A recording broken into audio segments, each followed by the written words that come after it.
या ठिकाणी बळजबरीनं कुणाची धर्म बदलण्याचं काम असेल तर त्याला आम्ही देखील विरोध करू. कोणाची इच्छा नसेल आणि त्याचा धर्म परिवर्तन होत असेल बळजबरीनं तर त्याला आम्ही देखील विरोध करू. पण त्यासाठी पोलिसांनी काम करावं आणि ते सिद्ध करावं ना. तुम्ही आम्ही कोण निर्णय घेणार की यांनी हेच केलं म्हणून? काहीतरी प्रूफ पाहिजे, काहीतरी एव्हिडन्स पाहिजे. आणि म्हणून ख्रिश्चन समाजावर अन्याय होत असेल, मुस्लिम समाजावर अन्याय होत असेल, कोणत्याही जातीवर अन्याय होत असेल तर त्यांच्या मागे ठामपणानं उभा राहणं हे लोकशाहीचं मूल्य जपणाऱ्या माझ्यासारख्या प्रत्येक कार्यकर्त्याचं कर्तव्य आहे असं मी मानतो. आज तुम्ही सगळ्यांनी एकोपाट ठेवा, एकसंघ रहा. माझी तुम्हा सर्वांना विनंती आहे की ही परिषद ही आपण कशासाठी घेतली तर समाजातल्या कुणी घाबरू नये. या देशात न्याय व्यवस्था आहे त्यावर आमचा अजूनही विश्वास आहे आणि त्यामुळं या न्याय व्यवस्थेला, संविधानाला आपले रक्षक समजून आपण निर्भीडपणानं समाजात वावरता आलं पाहिजे. आपण कोणाला तरी एका व्यक्तीच्या कृत्याला आणि वाक्याला घाबरून, कोणतंही चुकीचं घाबरून पाऊल टाकण्याची गरज नाही. आपणही संविधानात जे आहे त्याचप्रमाणे वागू आणि दुसऱ्यांकडूनही तीच अपेक्षा करूया एवढंच या निमित्तानं सांगतो. आज आपण तुम्ही सगळ्यांनी एक साने गुरुजींचं वाक्य आहे, कुणाना व्यर्थ शिनवावे, कुणाना व्यर्थ हिनवावे, समस्ता बंधू मानावे, जगाला प्रेम अर्पावे. प्रभूची लेकरे सारी, तयाला सर्वही प्यारी, कुणाना तुच्छ लेखावे, जगाला प्रेम अर्पावे. शाळेत गेले असतील तर हे त्यांना शिकलं असेल ते, असं मला वाटतं. अपेक्षा करू परमेश्वराकडं हीच प्रार्थना, देव त्यांना सुबुद्धी देव एवढीच अपेक्षा मी व्यक्त करतो. आपण सगळे इथं एकत्रित आलात. सुकुमार कांबळे सरांनी अतिशय आग्रहानं तुम्हा सगळ्यांना बोलवलं.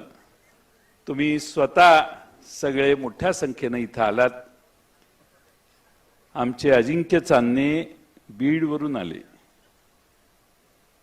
एक पट्टीचा वक्ता, आपल्या भूमिकेशी निष्ठ असणारा, खड्या आवाजात आपले विचार सुनावणारा आणि बेधडक असा हा कार्यकर्ता आहे. मी पहिल्यांदा त्यांचं भाषण ऐकलं तेव्हापासून माझं त्यांच्यावर प्रेम आहे. आज तुमच्या सगळ्यांच्या समोर त्यांचं अतिशय शांत, म्हणजे 100 मार्कापैकी 20 मार्काचंच भाषण झालेलं आहे. मैदानात त्यांची भाषणं ऐकली तर ती 80-90 पर्यंत जाते स्पीड. पण आपल्या सर्वांच्या समोर बीडहून ते इथं आले, त्यांचंही मी मनपूर्वक स्वागत करतो. श्रीनिवासजी, आपलेही आभार मानतो. तुम्हाला एकच सांगतो की आम्ही कायम तुमच्या पाठीमागे आहोत, तुम्ही काही चिंता करू नका.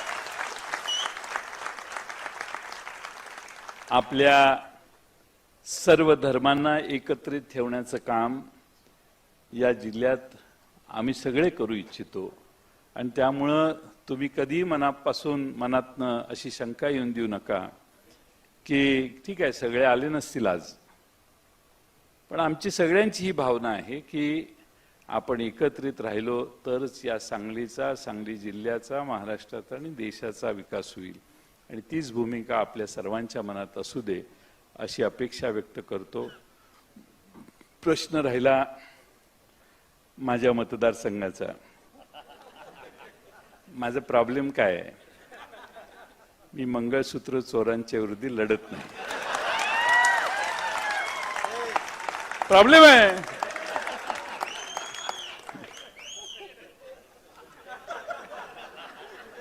प्रॉब्लेम आहे ना, नाहीतर काय मी लगेच दिला असता. पण मुद्दा काय आहे? मुद्दा आहे वोट चोरी झाली. जिथे झाली तिथं राजीनामा द्या आणि परत एकदा निवडणूक लढवा. आता एक महिनाभर चालेल.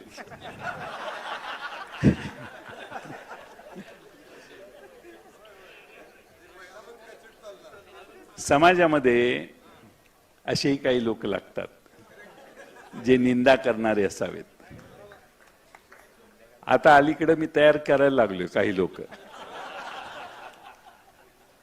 मी पुन्हा एकदा मला इथं बोलवल्याबद्दल आपल्या सगळ्यांचं, राजीव आवळेजी आमचे इचलकरंजीहून आले, आमचे जुने मित्र आहेत, ते अनेक वर्ष आम्ही एकत्रित काम करतोय, ते इथं आले, मौलासाहेब आले, त्यांचेही मी मनपूर्वक आभार मानतो.